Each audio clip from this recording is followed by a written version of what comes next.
Week 5 homework help, looking at exercise 11.10.24 in Fundamentals of Mathematics. And it reads as such: the perimeter of a rectangle is 38 feet. Find the length and width of the rectangle if the length is 5 feet less than 3 times the width. Okay, what are we trying to find?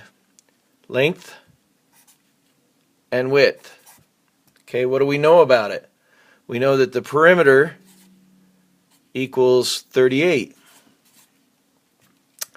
And if we read the second sentence again, it says find the length and width of the rectangle if the length is 5 feet less than 3 times the width.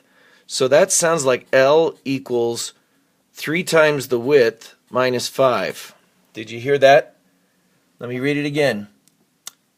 Find the length and width of the rectangle if the length is 5 feet less than 3 times the width. All right? Okay, that's it. They just gave us one equation. How can that be? I've got 2 different variables I need to find and only one equation. Oh, what other equation do I have? I have that the perimeter is equal to 38. So what would that equation look like? Maybe 2 times the length plus 2 times the width equals 38. Let me just draw a quick little rectangle so that we're all in the same thinking here. So this is the width, and this is the length, and this is a width, and this is a length. And when you add it all up, that's a perimeter. Okay? And now we've defined that when you have 2 variables and 2 equations, there's basically 2 options to solve it.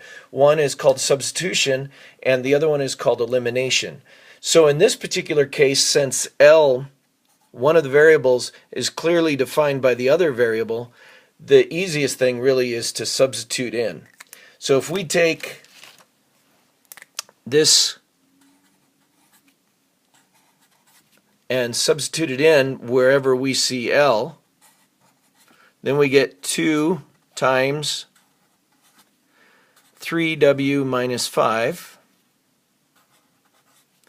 plus 2w equals 38. And now we have one equation with one variable, the w's. So what we need to do now is solve for w, and that's not terribly hard, right? All we need to do is multiply this 2 through, so we've got 6w minus 10 plus 2w equals 38. And then, just to be clean, let's get rid of the 10 to start with, plus 10, right? We can do anything as long as we do the same thing on both sides of the equation. So we now have 6w minus 2w equals 48. Okay, that's 6 minus 2 is 4. 4w equals 48. Well, w's starting to sound a lot like 12, isn't it? Because if we take the 4 off of this side, and we got w equals 48 divided by 4, okay, which is 12. Now what